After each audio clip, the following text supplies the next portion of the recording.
When most people hear the phrase supply and demand, they picture store shelves, prices going up or down based on how many products are available. But economics doesn't stop at goods and services. The same forces that determine the price of a pair of shoes also shape how much nurses earn, how many workers companies hire, and even how expensive your credit card interest rate becomes. In this video, we're going to explore how supply and demand operate in two critical areas of the economy: labor markets and financial markets. By the end, you'll see how wages, job opportunities, loans, and interest rates are all connected through one powerful economic model, and why understanding that model helps explain real-world issues that affect your everyday life. Let's start with the basics. Labor markets and financial markets work much like product markets, but the goods being exchanged are different. In labor markets, workers supply labor, employers demand labor. In financial markets, savers supply money, borrowers demand money. So the definition of price changes depending on the market. In labor markets,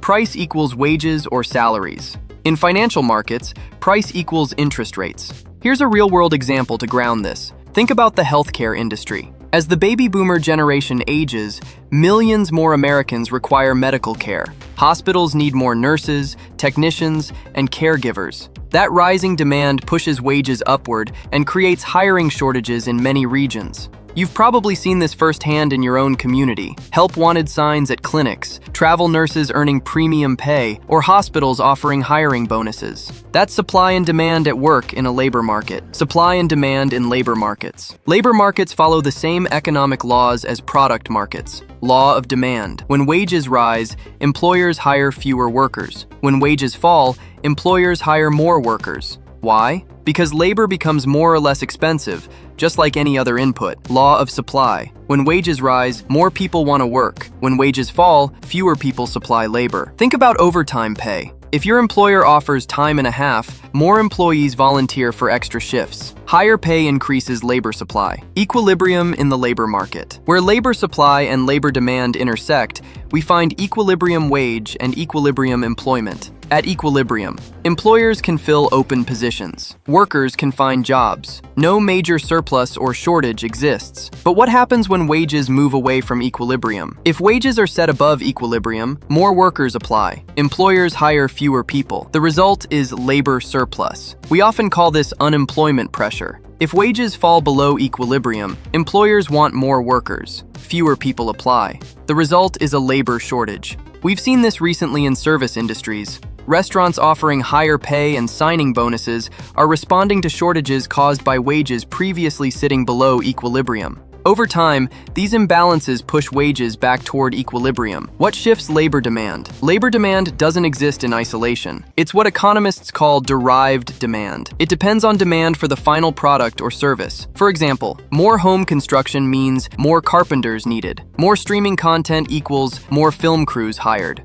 More legal disputes means more attorneys employed. Several factors shift labor demand. Demand for output, worker education and training, technology, number of firms, government regulations, and cost of other inputs. Technology plays a huge role here. Automation can replace workers, like self-checkout replacing cashiers in stores. But technology can also create jobs. Think about cybersecurity specialists, app developers, or AI engineers, roles that barely existed decades ago. Technology and wage inequality. Here's where things get interesting. Technology often acts as a substitute for low-skill labor and as a complement for high-skill labor. For example, filing clerks were once essential for managing paper records. Today, databases do that work. Demand for clerks declined. Meanwhile, IT professionals who manage those systems saw rising demand and wages. This helps explain the widening wage gap between high-skill and low-skill workers over time. What shifts labor supply? Now let's flip to the worker side. Labor supply shifts when workforce availability changes. Key factors include population growth, immigration,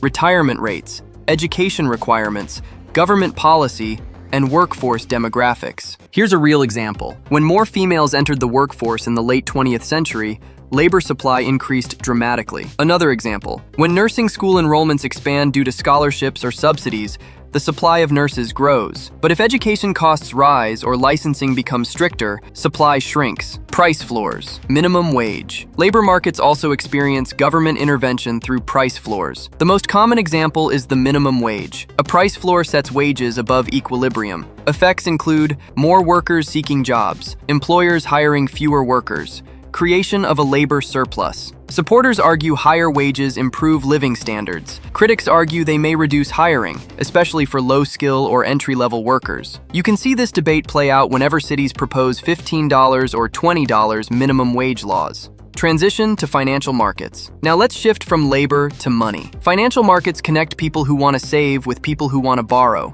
Suppliers of financial capital include households saving income, businesses reinvesting profits, and governments running surpluses. Demanders include college students, home buyers, entrepreneurs, corporations, and governments. If you've ever taken out a student loan or used a credit card, you've participated in this market. Interest rates and equilibrium. In financial markets, the price is the interest rate. Interest is what borrowers pay and savers earn. If interest rates rise, borrowing becomes expensive, demand for loans falls, and savings supply rises. If interest rates fall, borrowing increases. Savings supply may decline. Equilibrium occurs where the amount people want to borrow equals the amount others want to lend. Credit card markets provide a clear example, where interest rates balance lender profits and borrower demand. Shifts in financial markets. Financial supply and demand shift for many reasons. Supply shifts when people save more or less, investment risk changes, or economic confidence changes.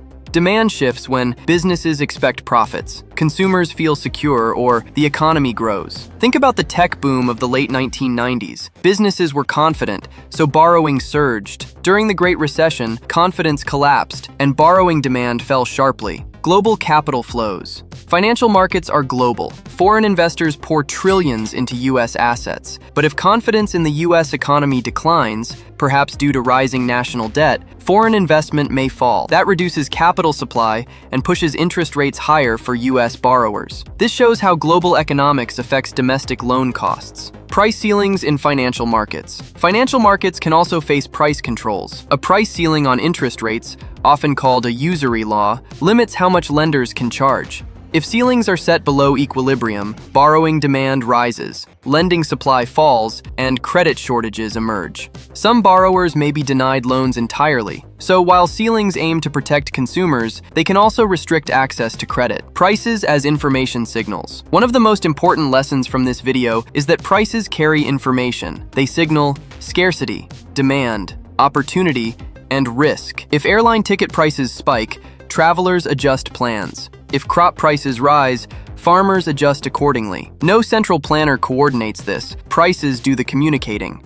Economists often call prices the economy's messenger system. When governments control prices too tightly, they distort that information flow, sometimes creating unintended consequences. Conclusion and key takeaways. Let's bring it all together. Supply and demand don't just determine product prices, they shape wages, employment, borrowing, and investing. We learned that workers supply labor, employers demand it. Savers supply money, borrowers demand it. Wages and interest rates move toward equilibrium. Technology reshapes labor demand. Policy tools like minimum wage and interest caps create trade-offs, and prices serve as powerful signals across markets. Whether you're choosing a career, applying for loans, or analyzing workforce trends, these market forces are always in play. At the center of it all is one foundational model: supply and demand, quietly organizing how labor and money flow through the economy every single day. Be sure to like this video and subscribe to this channel for more videos designed to help you learn more about macroeconomics. I'll see you in the next Learning Star video.